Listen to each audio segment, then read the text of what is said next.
biom the ba channel so na Afenyo Markin the NDC the incoming majority in parliament or makushemo parliament ama Afenyo Markin the same bebre atudwa afa NDC campaign promises be ba o de to bia wa bra na omusiki se Ghana for ento aba ema omo no na Afenyo Markin attack wo taxes bia NDC for emadwen so omo ba omo be free one no was obisa se policies be ba mo de atudwa no sa mo emadwen se mo be sa taxes na free one ma ehin fapa na mo be nya se sika no e de free abaye implement all those policies no na ene ensem de Afenyo Markin e bi so wo pa no I suppose ato Forson in the NDC no ama say omo hwehwe omo pa parliament on tie be ko ni akoti ensem Afenyo Markin e de tudwa na before say be ko no ne so say subscribe like share na ma afofo hujumadi ayi de wo comment bi anso akoya comment section fa ko show my me pamu no e be kenkan ni na e de amamu e da mo asintie enko ni nkotinwa are given the opportunity to elect their leaders. First, the President of the Republic, and second, parliamentarians, the people's representatives. On the 7th of December, this mandate was rightfully exercised by the people of Ghana. They did so peacefully, without fear. They have elected a president and members of parliament. It is without doubt that our friends in the NDC have emerged victorious. And I take this opportunity to congratulate the leader of the minority side and his team for such an unprecedented feat.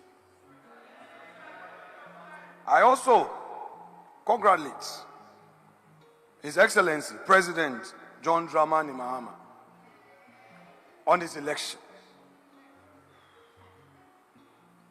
Mr. Speaker,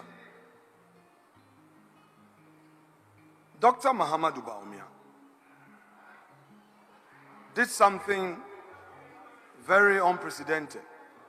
We've never witnessed it in the history of our politics before.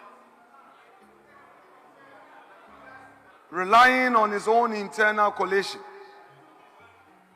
at 9 a.m. on Sunday, he publicly acknowledged the outcome of the elections, conceded and congratulated the president-elect, who was yet to be officially declared by the Electoral Commission. Mr. Speaker, such a move by him was very historic and commendable.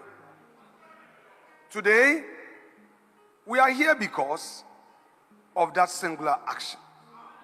Today, we are here because all of us collective acknowledged that all we have is our democracy. Mr. Speaker, permit me to take us through memory lane. Mr. Speaker, in 1997, after the 1996 elections, the NDC received an overwhelming victory, and the NPP had only 61 in this chamber. It was a 200-member chamber. The NDC was only short of one seat to get the 2/3. But I am happy to say that that supposed mini minority, micro minority, as pronounced by Dr. Forson, emerged victorious in less than in just 4 years because of hard work. They turned the minority into a majority when it came to the 2000 elections. Mr. Speaker, again, in 2012, the NPP suffered another defeat, and the NDC had a majority. In 2016, another historic feat was achieved by the NPP, where we had overwhelming majority in this chamber of 169 seats. In less than 4 years, we started going back. And by the time the people exercised their mandate again, the 169 had reduced into 137, plus our independent who caucused with us, and we made it to 138. Dr. Forson, I have heard you.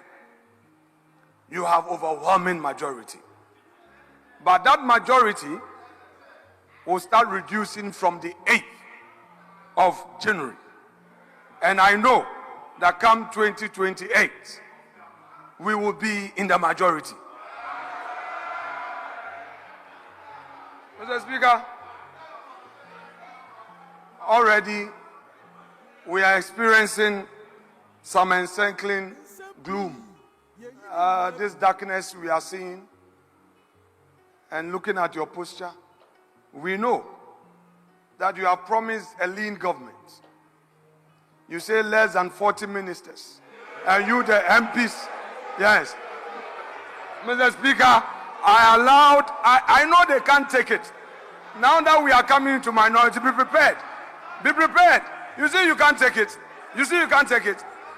Mr. Speaker, even if your flag bearer, who is now president-elect, said 60, we are going to see how many of you will make it. We are going to see. You said 60.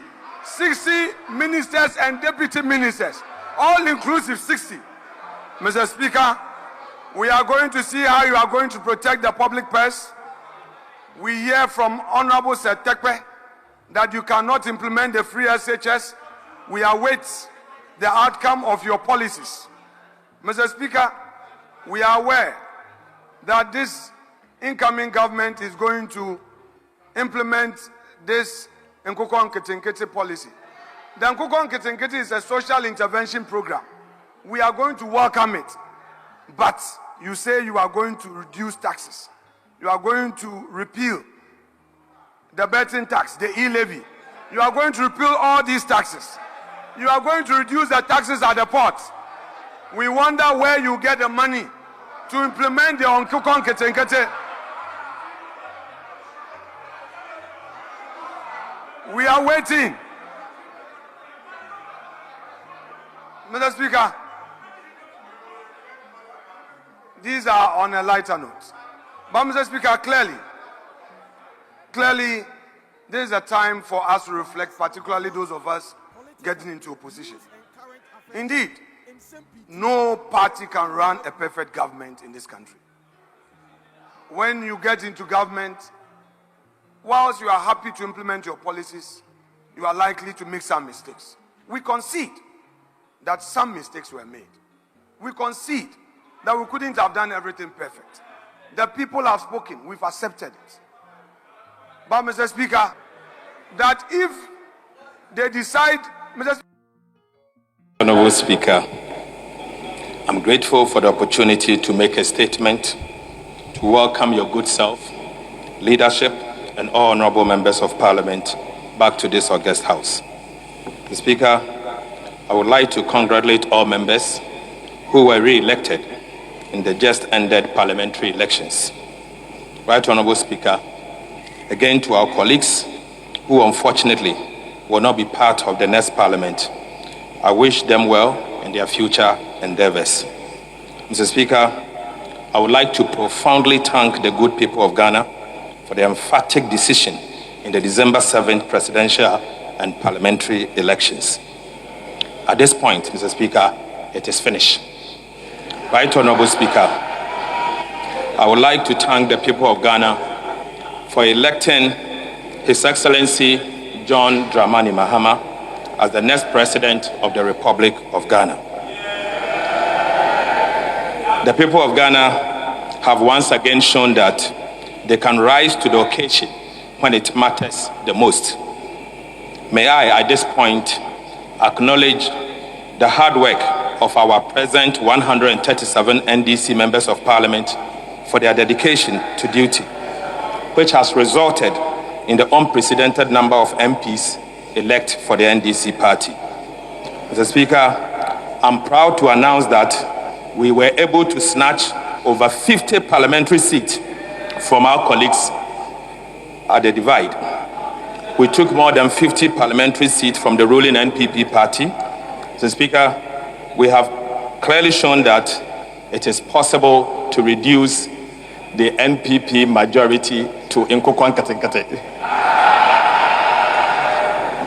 Indeed, Nkokwan Katenkate is possible. Right, Honorable Speaker, the night parliament will be unique and interesting. It would be a contest of ideas between the super NDC majority and the mini-micro NPP minority. Mr. Speaker, what happened on the 7th of December polls was a revolution, the People's Revolution, what I call it. It was a revolt against a government that is obstinate, insensitive, high-handed, and dismissive of public opinion. It was a revolt against a government that called people with dissenting views names such as detractors, cynics, naysayers. Mr. Speaker, sometimes they call views of dissenting people as Sambalat and Tobias. Ghanaians have clearly shown that they cannot be taken for granted, and that when it matters the most, they will either reward those in office or punish those in office.